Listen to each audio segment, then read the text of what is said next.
Hello दोस्तों, दहेज का मोह श्याम बाबू की 3 बेटियों में सबसे लाडली थी तो सबसे छोटी बेटी चंचल। अपने नाम के जैसा ही उसका स्वभाव भी था। चंचल सांवली रंगत वाली व स्वभाव की तेज थी। उसकी पढ़ने में अधिक रुचि न थी, इसलिए उसने इंटर तक ही पढ़ाई की, पर वो दिमाग की बहुत तेज थी। सांवली रंगत और कम पढ़े लिखे होने के कारण श्याम बाबू और उनकी पत्नी सुभद्रा को उसकी शादी की बहुत चिंता रहती थी और श्याम बाबू को दामाद भी सरकारी चाहिए था।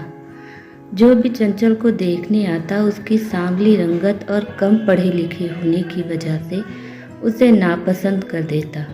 एक दिन व्यापार के सिलसिले में श्याम बाबू की मुलाकात हरि जी से हुई। उनका एक ही बेटा था अंगद, वो भी सरकारी मास्टर। हरि बाबू व उनकी पत्नी शांता दोनों ही लालची प्रवृत्ति के थे। बातों ही बातों में श्याम बाबू ने हरि बाबू से अपनी बेटी की शादी की बात कही। हरि बाबू ने भी श्याम बाबू के धन के किस्से सुने ही थे। बस फिर क्या था, बिल्ली के भाग से छीका फूटा। एक हफ्ते बाद हरि बाबू अपने बेटे और शांता देवी को लेकर श्याम बाबू के घर पहुंचे। लड़की तो उन्हें कुछ खास पसंद न थी, फिर भी आई लक्ष्मी को वो हाथ से जाने नहीं देना चाहते थे। ये मेरी आखिरी बेटी है ब्याह करने को, मैं तो बस इसे पैसे से तोल दूंगा, श्याम बाबू ने बातों ही बातों में कहा। बस फिर क्या था, शादी तो पक्की होनी ही थी। अंगद का भी अपना कोई विचार न था, जो उसके माँ बाप कहते वो मान लेता। घर पहुँचते ही शांता देवी ने पंडित जी को मुहूर्त निकलवाने के लिए बुलाया और कुंडली भी मिलवाई। पर ये क्या, चंचल की कुंडली में तो दोष था, वो मांगलिक थी। अब तो शांता देवी और हरि बाबू के अरमानों पर घड़ों पानी फिर गया।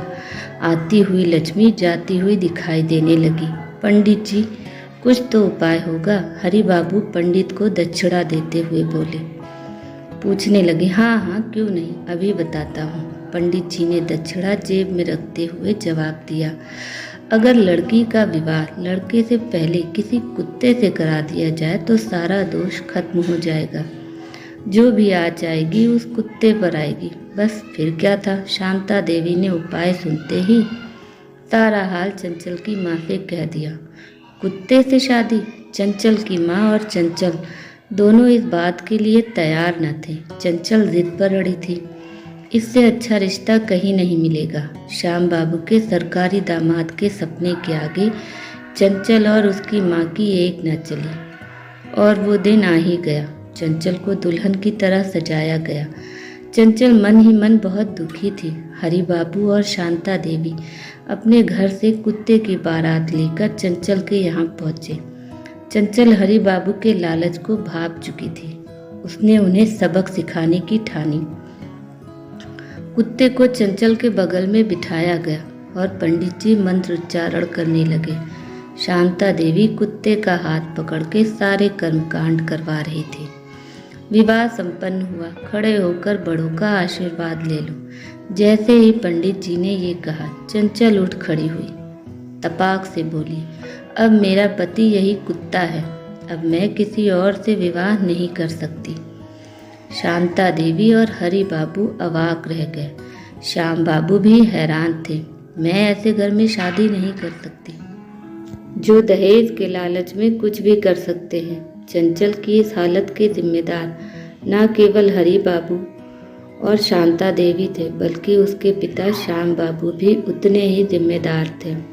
अंधविश्वास और सरकारी दामाद की इच्छा आज भी हमारे समाज में व्याप्त है, जिसकी वजह से चंचल जैसी ना जाने कितनी बेटियों को अपमानित होना पड़ता है। आपको ये कहानी कैसी लगी? प्लीज़ कमेंट करके कहानी के बारे में अपनी राय हमें ज़रूर बताएं। अगर आपको ये कहानी पसंद आई हो तो अपने दोस्तों के साथ शेयर करें और ऐसी ही कहानियाँ सुनने के लिए हमारे चैनल से जुड़ें। Thanks for watching. Bye bye.